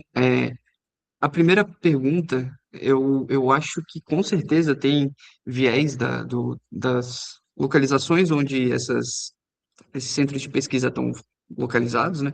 E, em geral, das dificuldades, assim. É, o CMIP, que é, eu passei um pouco por cima, mas é o Coupled Model Intercomparison Project, ele é o mais robusto que a gente tem. Eu acho que desde o lançamento do IPCC a gente sempre trabalha com isso, né? A gente tem o melhor que a gente tem, que é o que dá para fazer. E ele tem diversos avanços, assim, o CMIP tem alguns pesquisas, assim, de cabeça que eu consigo lembrar, que falam, tipo, a diferença do CMIP 3 por 5 por 6 e agora em 2029 a gente vai lançar o 7. Vão lançar o 7, né, no caso, o pessoal do IPCC. É, eles, em geral, eles trabalham com dados regionais, que são os RCMs, que são Regional Climate Models, e eles têm os GCMs, que é o Global Climate Model, Global Circulation Model, dependendo da tradução, então, onde tu está usando. Em geral, eles são feitos para representar todas as tendências mundiais, mas com certeza existem olhos mais profundos em relação a questões tropicais quando a gente está trabalhando com dados locais, né? Então, acaba sendo até interessante, assim, no ponto de vista de também, nessa questão de tentar trazer outras pessoas para a discussão, né? Entender as complexidades de ter um modelo desses, entender se quão está diferindo um modelo de outro, por exemplo, os modelos que o Brast usou, que são os que estão disponíveis no Brasil Future, que estão no Climate One Beauty, eles têm também uso de RCMs locais para correção de viés. Então, por isso que eu digo que também são dados muito bons. Ah, mas a gente também tem nesses GCMs um olhar que também é específico sobre todas as regiões do Brasil no caso, do mundo, né? Então, eu não sei se necessariamente ter mais dados ou ter dados específicos, ele é necessariamente algo que vai mudar muito esses resultados, porque são coisas, tendências mais gerais. Mas é sempre bom fazer pesquisa, porque a gente está sempre tentando entender se é 5, se é 4,5, se é 5,5, se isso tem relevância ou não, que nem tu falou ali do FINDIF, né? O que eu digo, né, que eu já comentei algumas vezes, é que é melhor tentar do que não tentar. Sim, pelo menos é o que eu sinto no coração, assim. É, assim, todas as coisas que eu estou fazendo aqui, todas têm versão 2, 3, 4. A gente vai mudando enquanto achar dados melhores para poder projetar melhor, né? O importante é realmente tentar olhar para os dados futuros. Em relação ao FINDIF sobre as NRs, é, aí é uma questão, assim, até uns 2, 3, 4 anos atrás, eu via muito no LabE e na UFSC em geral, assim, uma força muito grande com conseguir empurrar essas normas de eficiência energética. Porque é a primeira coisa que a gente consegue empurrar é a eficiência energética, né? Ter um mínimo de eficiência energética que a gente bote aparelhos bons no mercado, que a gente tem uma estrutura logística boa, tanto do mercado como das entidades, da regulamentação. Obviamente que a 15575, ela entrou em 2014, ela mudou em 2021, mudou em 23, mudou em 24, acho que mudou ano passado, acho que está mudando esse ano de novo. Então, assim, é um projeto inacabado, assim, e ela ter consequências, eu acho que ainda é cedo, mas, assim, essa nova portaria de ideias que tiveram nessa última década, esse trabalho forte dessas agências reguladoras, pelo menos fez com que a gente tenha que debater isso, sabe? E a gente debater já faz, porque assim, não é só, é do interesse do mercado também que seja mais eficiente, não só porque eles ganham selo verde e conseguem ter um impacto social melhor, né? Então a gente já vê, por exemplo, que nem várias construções LEED, várias construções com selo Aqua, selo azul da Caixa, enfim. Então existe um certo desejo, assim, também de conseguir ter esse respaldo social, é, mas também em conseguir novas fontes de financiamento, exato. De modo geral, eu acho que esse FINDIF, assim, ele existe, mas ele não vai existir talvez tão específico sobre isso que eu estou falando aqui, sobre climas futuros, assim, sabe? Mas sim, com certeza. E a ideia também, aí, puxando um pouco mais para a CV, que tu leu ali, que eu coloquei também, de cada vez mais tentar botar dados de carbono também, né, nas coisas. Então, aí tem a iniciativa, por exemplo, do SIDAC, que é o Sistema de Informações de Desempenho da, da construção civil, né? Então, se tu quiser pesquisar depois o SIDAC, SIDAC, é muito bom também. É uma ideia muito boa de conseguir essa padronização de dados brasileiros para a CV de construção civil. É, e eu acho que é isso, assim. Não sei se tem mais alguma outra pergunta. Não sei se eu respondi direito. Pode falar, Camila. Eu fiquei um pouco curiosa na questão que você falou que a água e talvez infraestruturas azuis, a presença de mais, talvez, umidade a partir da evapotranspiração das plantas, né? Que isso é muito importante, né? Isso a gente, até certo ponto, a gente já sabe, já existem vários cálculos, várias pesquisas, mas eu fiquei curiosa, assim, se no meio das suas descobertas e dessas tendências, você encontrou algo nesse sentido, porque aqui no Brasil a gente aprovou agora como lei federal o Planal, que é o Plano Nacional de Arborização Uhum, Urbana, então a gente está transformando agora várias regras, né, 330, 300, enfim, depois a galera pode uhum. pesquisar um pouquinho mais sobre isso. E aí a gente tem sempre esse questionamento, né? Até que ponto a árvore vai fazer um milagre ali, ou a gente vai conseguir realmente ter esse termômetro, né? Que eu preciso de uma certa quantidade, ou de uma zona de amortecimento de tantos metros. Se em algum momento dessas tendências vocês tiveram algo diretamente relacionado, ou se não passou por isso a pesquisa. Bom, perfeito. Eu gostei muito da pergunta porque ela me lembrou uma situação atípica, assim. Há uns anos atrás eu fui com a minha namorada no Beto Carreiro e a gente passou mal de calor. E a única solução que tinha era borrifar água fria nas pessoas, aqueles aspersores de água fria nos corredores do Beto Carreiro, né? E é, bom, é uma solução muito boa, né? Mas assim, a gente para pensar até onde a gente vai para conseguir fazer as pessoas terem conforto em ambientes externos, né? Porque realmente, assim, qualquer outra solução para tu conseguir fazer com que alguém perca calor rápido, se não borrifar água gelada na cara da pessoa. E nesse contexto, assim, eu já esbarrei em vários artigos que falam exatamente isso que tu corroborou aí, Camila, que a gente precisa ter água como um item presente, assim, né, dentro do nosso ambiente. E um dos trabalhos que a gente está começando a fazer agora é pensar nos efeitos de mudanças climáticas futuras em telhados verdes e nesse fluxo de água em edifícios. Como um edifício acaba que a gente trabalha um pouco mais uma entidade menor, né, do que necessariamente um ambiente urbano cidade, assim, que daí eu acho que vai um pouco mais para os teus tipos de simulação. A gente não tem muitos dados para explorar nesse aspecto, assim, mas é uma coisa que a gente recorrentemente esbarra e que realmente é uma das soluções mais pertinentes, assim. Então, não só o Planal, mas realmente essa ideia de você ter um ambiente que ele não seja 100% cinza, né? Você ter um ambiente que ele seja conectado na conexão verde-azul, né? Esse nexo verde-azul. Bom, eu acho que já são 7h20, né? Eu Uhum. acho que a gente continua então para o segundo, para também não estender muito.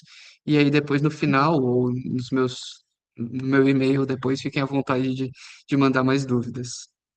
Pode ser, Camila? Claro, pode ser. Por enquanto, aqui no chat não tem mais nenhuma dúvida, então vamos lá. Perfeito. Posso Então, continuar a gravação também? Pode continuar? Tudo pode, certo? Tá bom. pode. Aham, pode continuar. Perfeito. Então, na sequência, eu tive outra dúvida que era, ok, até agora eu estou trabalhando com TMY, anos meteorológicos típicos, como eu falei, 8.760 dados horários, mas precipitação é um mundo difícil. Precipitação é um mundo muito específico, e muito complexo de conseguir compreender, né? Então, opa, tá certo. Então, olhando também na questão da norma, né? De desempenho, muitas cidades já têm como necessidade o conceito de uma gestão integrada de água. Então, muitas cidades, por exemplo, Curitiba, pede que você tenha um aproveitamento de água da chuva. A gente tem outras cidades pelo Brasil que são exemplos de ter um requisito ali de que você tenha uma, uma bacia de detenção, que você acumule uma parte da água para que ela não entre direto no nosso sistema de drenagem e que possa virar um problema depois a jusante, né? Então, dado tudo isso, assim, e olhando de volta para 15575, eu pensei, bom, como é que eu preparo os dados para que as pessoas possam fazer também essas análises com precipitação? E aí, ah, e aí, eu comecei olhando para os trabalhos que a gente fazia no nosso grupo de pesquisa lá com o Enedi. O meu orientador no Brasil, o Enedi, a principal área de pesquisa dele é aproveitamento de água da chuva. E a principal ferramenta que ele criou é uma calculadora de balanço hídrico. Parece meio complicado, mas é somar o quanto que entra e o quanto que sai a cada dia de chuva, de água, em um determinado reservatório. Então, a gente assume essas questões para poder fazer cálculos, né? Cálculos de vazão, cálculos de drenagem, cálculo de extravasamento, para saber se eu vou ter uma inundação, para saber se eu vou ter algum problema maior, né? Então, de modo geral, a ideia é que vocês tenham uma quantidade de chuva que cai, essa chuva vai ser coletada, ajeitada, e aí depois ela vai ser usada na edificação ou ela vai ser jogada para uma drenagem, né? Então, para eu conseguir começar a entender isso, eu falei, bom, eu preciso ter para o Netuno, que é o programa do meu orientador no Brasil, dados de chuva diários organizados em um formato muito específico. Aí eu falei, eu vou atrás, eu vou conseguir fazer isso de novo. E aí a primeira pessoa que eu bati na porta para conversar foi o Balarim, esse senhor na esquerda, esse doutor na esquerda, o André, do pessoal da ESC-USP lá em São Paulo, São Carlos, no caso, a Escola de Engenharia de São Carlos. Eles têm um grupo de pesquisa muito consolidado em hidrometeorologia. De novo, eu já mostrei para vocês antes o site, é o pessoal que fez o Climbra, então Climate Change Dataset for Brasil. Esse banco de dados tem dados em outros formatos, também tem dados de outras variáveis, mas eu fiquei particularmente curioso no jeito que eles fizeram os dados de precipitação. E o jeito que eles fizeram os dados de precipitação foi o que eu falei, cara, maravilhoso, eu não vou ter que botar minha cabeça nisso, porque é uma dor de cabeça fazer isso, ele já fez. Eu bato lá na porta dele e falo, eu preciso, como é que a gente se ajuda? Bora. E ele falou, eu topo. E aí a gente está fazendo um trabalho muito legal em conjunto. Basicamente, ele gerou esses dados em NetCDF, esses dados deles que estão gerados são dados diários para todos os dias entre 2015 e 2100, no mesmo formato dos dados que a gente viu antes. Então, para os SSPs que a gente tem do IPCC e para os diferentes modelos climáticos que a gente tem também do CMIP6. Como é que ele fez isso? Ele fez uma correção de quantis. Ele fez uma correção de viés por quantis. Tem toda a análise dele, eu não vou entrar aqui a fundo, é complicado, é uma matemática robusta, é um monte de código de computador para cima, para baixo, para direita, para esquerda, mas a principal ideia ele gerou esses dados para os pontos do Brasil e os dados para os diferentes modelos. Então, eu simplesmente peguei e eu fiz o que eu conseguia fazer com minha capacidade de programação, que é organizar esses dados para cidades. Então, eu selecionei um ponto em cada dado que ele tinha gerado para cada cidade do Brasil, peguei o ponto mais próximo ali na minha classificação, e eu organizei esses dados para que eu pudesse visualizar também em um formato como está no Power BI, para que vocês possam explorar e ver as diferentes tendências. Só que também, como eu fiz lá no Comfort, toda a parte anterior, eu primeiro precisei organizar eles. Então, de novo aqui, eu tenho todos os dados do CMIP6. Como eu falei, aqui eu vou ter alguns dados a mais. Então, eu tenho Taiwan, que eu não tinha ali no anterior, eu tenho Austrália, Coreia do Sul eu tenho no outro, mas eu tenho outros aqui na Europa, e eu não vou ter Canadá, né? Então, eu tenho alguns dados a mais. Eu tenho Rússia também, que é diferente, não tinha no anterior. Então, eu tenho alguns outros entidades, né, alguns outros grupos de pesquisa que geraram modelos climáticos aqui que estão sendo utilizados nesses dados. De todos esses 19 modelos climáticos que eu tenho aqui, de novo, mesma ideia anterior, né? Miroki no Japão, a ideia de que alguém pesquisou, gerou essas tendências, e aí o que o Ballarin fez, e o grupo de pesquisa dele foi, pegou essas tendências, pegou o modelo de precipitação padrão no Brasil, então ele pegou dados históricos do Brasil de 40 anos, e aí falou, ó, se a tendência aumentar tal jeito, valeu, William. Depois a gente passa a gravação. Vai ter tudo aí.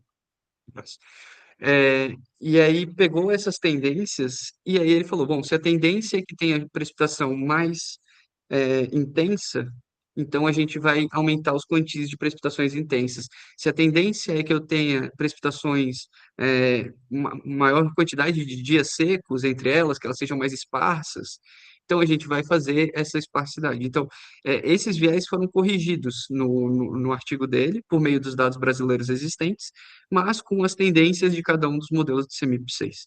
Então, ajustando já para cidades, por exemplo, depois que o Ballarin fez para todos os dados do Brasil, eu só selecionei 652 pontos.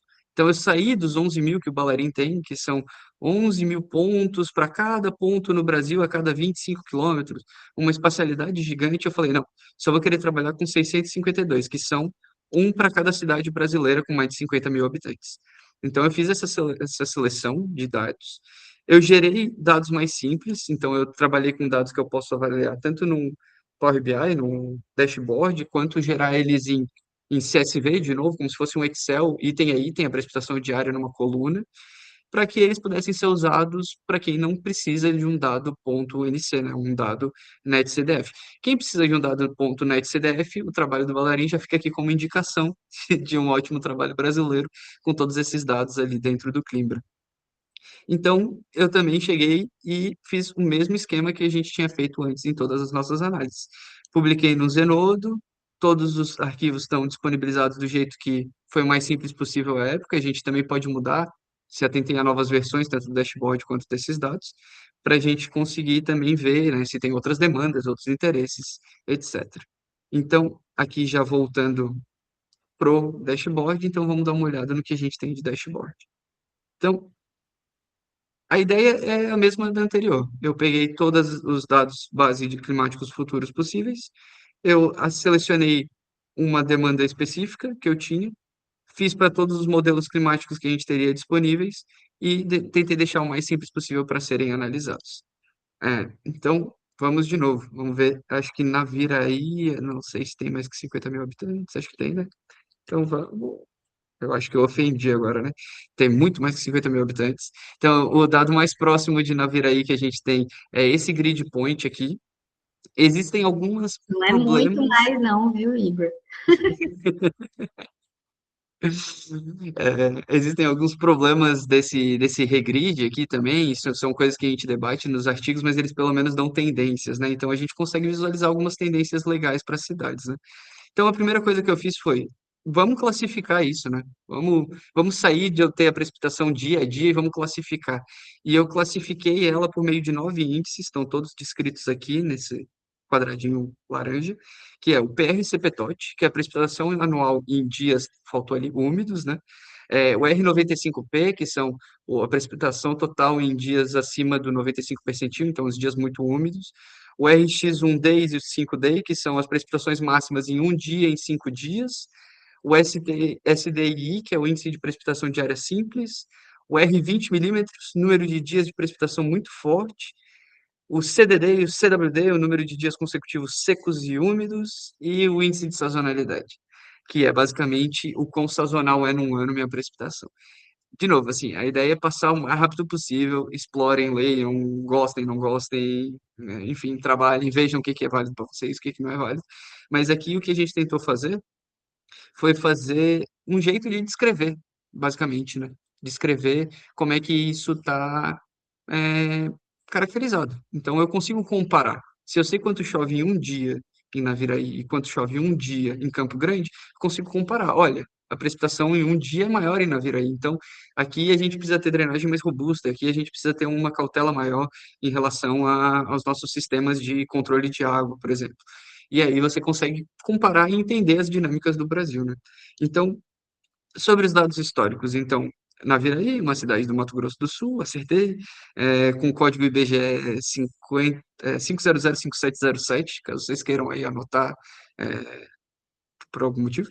Tem 50.457 habitantes. Nossa, passou na fila. Passou pertinho, passou rente. Não é uma capital de estado, tem uma área de 3.200 quilômetros quadrados de acordo com o IBGE, um PIB de 54 mil reais por pessoa, e uma densidade populacional de 15,82 pessoas por quilômetro quadrado, então eu consegui organizar isso tudo em um único banco de dados, né, para comparação. Esses dados foram obtidos do IBGE. E aqui em cima, de novo, eu estou fazendo uma análise dos dados históricos com 19 modelos e com todos os anos que eu tenho para os modelos históricos. Aqui entra uma pergunta que sempre fazem. Tá, mas pô, se aí o modelo está com dado histórico, não era para ser tudo igual? Aí que tá, não. Porque o modelo ele vai projetar para o passado. O que o Ballarin fez foi corrigir o viés desses dados, mas ele projeta para o passado também, é um modelo, não é a precipitação exata. Então, aqui a gente vai ter uma certa dispersão de dados. E a gente também vai ter a dispersão natural dos dados. Tem ano em Naviraí que choveu 700, tem ano em Naviraí que choveu 2.200. Mas o que a gente está querendo entender são os valores médios, essa relação de possibilidades mesmo, assim. Entender como é que se compara em relação ao resto do Brasil e o que, que eu tenho de dados possíveis. Então, aqui, por exemplo, eu consigo classificar Naviraí. Então, Naviraí, em relação à precipitação média, está na média do Brasil. Em relação à precipitação de um dia, pode ser classificado como alto, e de 5 dias pode ser classificado como pouco alto, então está um pouco acima do resto do Brasil. Eu fiz essa classificação por meio dessa tabela de classificação, então depois, se quiserem, também podem ver um pouco como é que eu fiz esse modelo lá. Mas a ideia aqui não é se estender muito, é só mostrar que aqui a gente fez um panorama padrão do que eu tenho de Naviraí ao longo dos anos de 1980 até 2013. Então, nesses anos históricos, por exemplo, em relação à chuva, a gente teve que Naviraí choveu mais ou menos contínuo, né? Não teve um aumento muito grande de precipitação. Alguns modelos estimam chuvas maiores, outros chuvas menores, mas de modo geral ali um equilíbrio, né, de precipitação nesse 1450, então chove médio, digamos assim. E para o futuro? Bom, para o futuro, aqui embaixo eu faço toda uma descrição, depois também leio um pouco, porque é um pouquinho diferente esse modelo, né? Então aqui eu tenho todas as tendências do IPCC, isso aqui também é uma coisa que vocês podem olhar um pouco melhor depois. Para a parte aqui do SAM, que é a parte onde vai estar o Mato Grosso, né? Obviamente que não tem nem nível do mar e nem inundação costeira, mas a gente tem um pouquinho de aumento de precipitação média esperado, um aumento médio de precipitação extrema e uma grande seca ecológica e agricultural. Então, o que que a gente espera em Naviraí? Que eu tenha mais CDDs, dias consecutivos secos. Então, em geral, é isso que a gente está observando, mais aridez, mais dias consecutivos secos.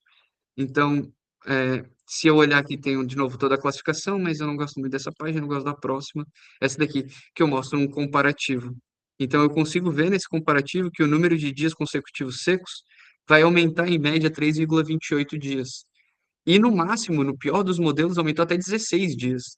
Então, eu tenho uma Naviraí um pouco mais seca. Um pouco mais seca, mas com mais chuva, o que é é, um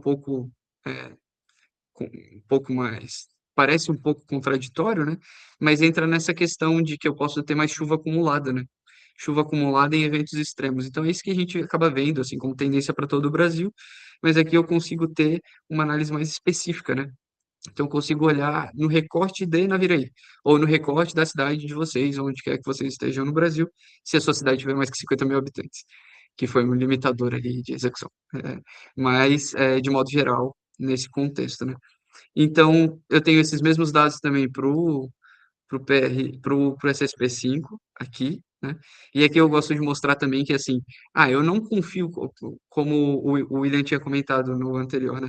Eu não confio nesse ensemble, nessa média de todos os dados. Eu quero analisar um dado específico. Por exemplo, eu gosto muito de como o pessoal da Coreia do Sul mexe nos meus dados. Eu posso simplesmente vir aqui e clicar no Kiosk. Cliquei no Kiosk, eu estou analisando só os dados do Kiosk. Então, eu tenho aqui em cima todas as tendências só para o modelo do Kiosk, e eu consigo dizer, olha, o pessoal da Coreia do Sul está indicando que eu vou ter um aumento de todas essas variáveis no valor médio e só uma diminuição aqui no dias consecutivos úmidos. Mas o resto dos modelos faz uma tendência que gera isso. De novo, dá para fazer tudo isso para anos específicos também, se vocês quiserem. Dá para fazer para modelos, dá para fazer para as variáveis diferentes. E aí, a ideia também, de novo, é entender qual visualização que melhor representa o que vocês querem entender, né? Então, tem indicadores que são mais fáceis de visualizar, tem outros que não. Então, depende muito da característica, né? Por exemplo, a sazonalidade, em geral, vai aumentar em todo o Brasil. A gente espera que a gente tem essa tendência que ela seja mais forte, né? Mais tendenciosa. Então, isso já é uma realidade, assim, que a gente vai ter um momento de muita seca, um momento de muita chuva, chuva extrema, mais dias consecutivos secos, mais dias consecutivos úmidos. Então, essas complexidades, assim, elas acabam conversando em como a gente vive, né? E em toda a nossa edificação. Acabei de ver que eu esqueci um year aqui, depois eu vou trocar. E esse cenário também. Enfim. É, e aqui, por fim, uma comparação do SSP245 e do SSP585. Então, de novo, a tendência de, se eu mitigar mais e eu não pegar o pior dos caminhos, o SSP5, digamos assim, qual que é a diferença que eu vou ter de resultados, né? E aí aqui tem as diferenças do futuro de cada um deles, né? Então, do futuro, da média do futuro, do mínimo do futuro, do máximo do futuro, considerando essas duas variáveis. Por fim, a última que eu vou mostrar, e é realmente a última, e aí a gente já termina essa parte aqui, é que eu tenho também um visualizador específico.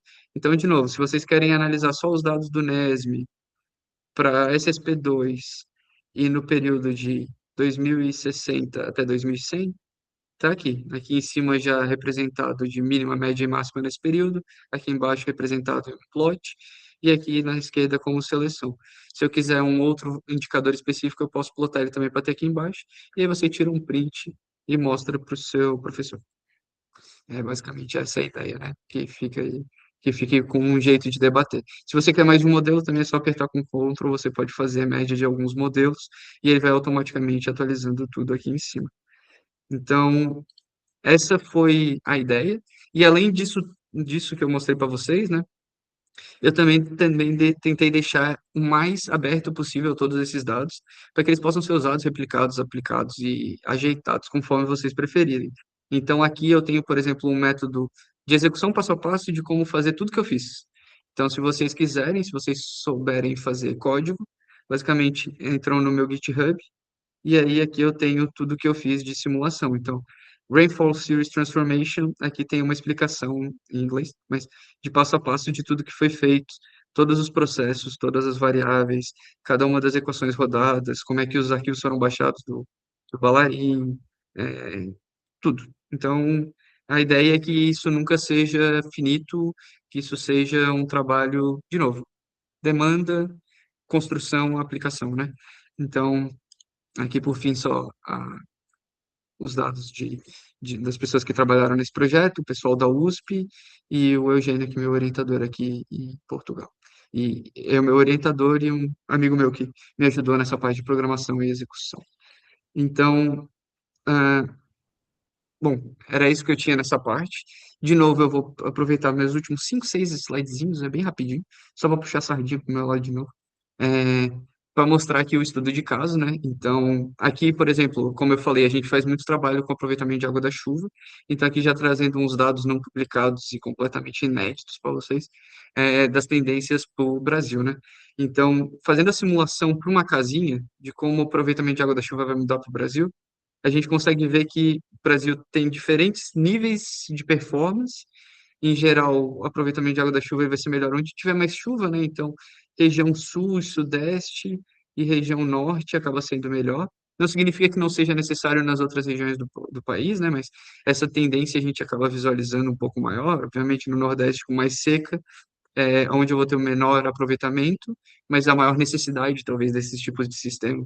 Então, acaba sendo até relevante nessa discussão de como que eles vão ser impactados nessa precipitação futura diferente, né? É, então, aqui eu tenho, né, por exemplo, a costa do Nordeste vai ter uma piora do potencial de economia de água potável, muito gerada por causa dessa sazonalidade maior. Então, aqui embaixo eu apresento isso, né? O aumento de sazonalidade e a diminuição de chuva total num ano faz com que eu tenha aqui no SSP5 uma grande redução de potencial de economia, que é o indicador que eu uso, né? Enfim, de performance do meu sistema de aproveitamento de água da chuva. Então, é interessante pensar como isso gera não só publicações, não só ciência, não só produção, né, mas um entendimento de como a gente está sendo afetado por esses sistemas, né? Então, a gente é afetado todo dia pela mudança climática, só que é tão devagarzinho que a gente vai se acostumando, né? Então, a gente precisa é, criar ciência para conseguir entender um pouco melhor e botar um pouco mais de luz assim nesses processos. Ah, e também, né, como aqui eu estava mostrando para vocês, também tem a questão de drenagem aqui, né? De extravasamento de água. Então, onde que os sistemas vão ter mais chuva? Onde que eles vão ter menos chuva? Quais são os consequentes problemas e riscos de inundação, de morte, de deslizamentos, de problemas em costas, em barragens? Enfim, isso tudo pode ser utilizado. Isso vai uma parte de hidrometeorologia que o Balarim já fazia, o pessoal faz muito no Brasil, né? A minha ideia aqui era trazer mais para o contexto urbano, que é pouco explorado. Então, clima futuro em contexto urbano, em precipitação é pouco explorado. E, por enquanto, era isso que eu tinha. Acho que terminamos essa parte aqui. Não sei se alguém tem alguma dúvida, sugestão, comentário, dor, felicidade. Bom, eu adorei, eu já estou tendo ideias maravilhosas assim para usar como citações, tá? Vou te citar bastante, usar como base para os futuros artigos, porque ele dá um respaldo, né? São prospecções, cenários futuros, como você já sabe, eu uso o EnviMet, que é um simulador microclimático, Sim, então é importante debater, é importante a gente utilizar o que já vem sendo produzido atualmente e inserir, então eu vou usar bastante. coisa boa. Assim, de novo, né? Eu não acho que meu trabalho seja finito e eu gosto muito dessa ideia de que as coisas sejam escaláveis, assim, né? Então, quem também viu isso aqui e se empolgou com o trabalho do Balarim, assim, cara, fica à vontade de mandar um e-mail para ele. Ele é um cara super acessível. O pessoal da USP São Carlos faz um trabalho muito legal também. E a ideia é sempre, pô, a gente criar cada vez uma comunidade que converse mais, sabe, sobre essas coisas, porque é, o que eu vejo muito, assim, às vezes parece que tá todo mundo fazendo a mesma pesquisa, às vezes, e dava para a gente estar alçando voos maiores, assim, em termos de debate e de, é, bom, principalmente pressão em relação a alguns públicos e a fomento, assim, sabe? Ter mais verba para combate por exemplo, inundações, a problemas de calor extremo, enfim, não dá para esperar acontecer Porto Alegre de novo, Belo Horizonte de novo, enfim, em outras cidades, né? E a gente sabe que muita gente que não tem nenhum tipo de condição, às vezes, está sofrendo por esse tipo de situação, ficando fora de casa, enfim, muita coisa ruim acontece e a gente tem que pressionar. Então, eu acho que é legal cada vez mais pesquisar, né? Seja com esses dados, com outros dados, nos contextos dos dados futuros, né? Eu tentei dar uma palhinha aqui do que eu tenho de representação e até também aqui já mostrar, né, que a gente sempre tá olhando para o futuro, então eu tenho outras ideias que estão surgindo, né? Então a ideia também de trabalhar um pouco com drenagem urbana, tenho conversado bastante com o Balarim sobre isso, a questão de aquecimento de água também, que é um outro impacto climático que pode ter, né? A gente pode usar menos chuveiros elétricos, então às vezes tecnologias de aquecimento solar de água, por exemplo, podem não dar o retorno financeiro que a gente espera. E, enfim, algumas outras daí focadas em ACV, eu não vou entrar muito no mérito aqui agora, mas também está tudo bem descrito assim no sites, então vocês fiquem à vontade de fuçar e, enfim, debater um pouco melhor. Isso aqui é um exemplo ainda a ser validado com a literatura, assim, por favor, não usem isso como referência, mas é, a gente está explorando um pouco, né, o método de estimativa de intensidade pluviométrica, né, que é o que a gente usa para fazer nossos sistemas de drenagem. Então, a ideia é, o futuro, pelo menos essa é a tendência inicial que a gente consegue observar, né? O futuro é incerto, né, mas ele é incerto para cima. A gente tem incerteza porque a gente tem vários modelos e alguns deles chutam na Lua a precipitação. Então, a gente precisa ter um meio do caminho entre segurança e enfim, conhecimento, assim, né? A gente também tem que ser seguro em termos econômicos, fazer drenagens que sejam efetivas, isso a gente está explorando um pouco. Em relação ao consumo de eletricidade, como eu falei, né, pode ser que a gente use um pouco menos de chuveiros elétricos, e isso tem um impacto, entre muitas e muitas aspas, positivo, porque a gente vai ter muitos gastos em outras coisas. Ah, eu só queria terminar. Obrigado pelos comentários.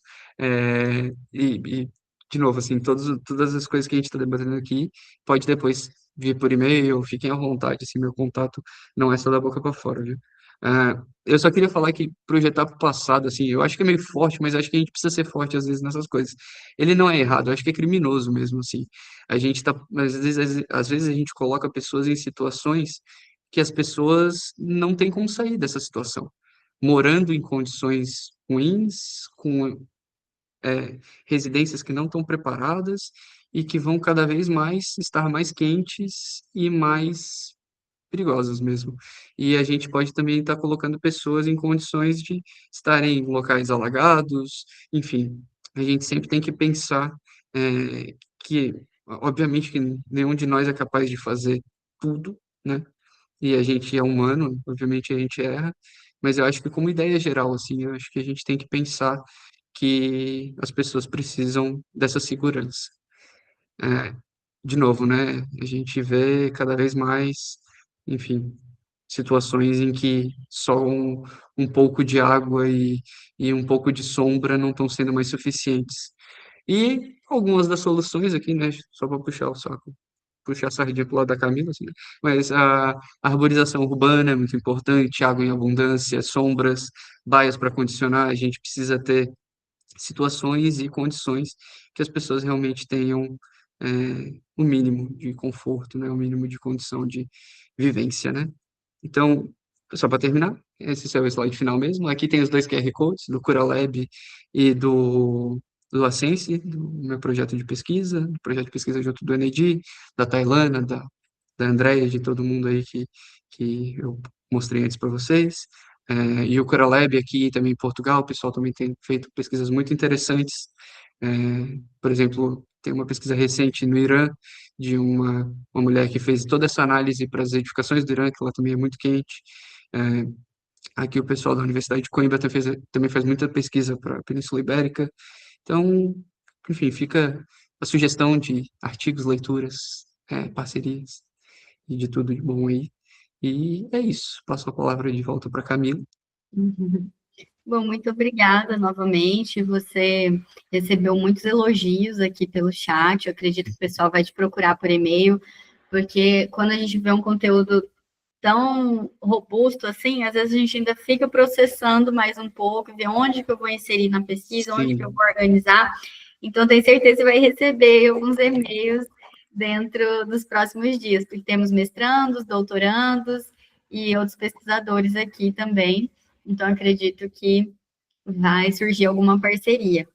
Eu gostaria de fazer um comentário também que quando a gente vê algo tão amplo, né, você trabalhando com tendências globais, em nível global, claro que também trazendo para o nível das cidades, mas trabalhando com muitos dados, né, a gente vê como é importante a, incentivar a pesquisa, né, você é bolsista hoje, você sim. está fazendo doutorado de sanduíche, então é uma oportunidade maravilhosa, fica aqui também, eu como professora, né, o incentivo para que os alunos que estão nos assistindo da graduação e da pós, né, vão atrás disso também, porque como é maravilhoso a gente poder elucidar mais todos esses conteúdos.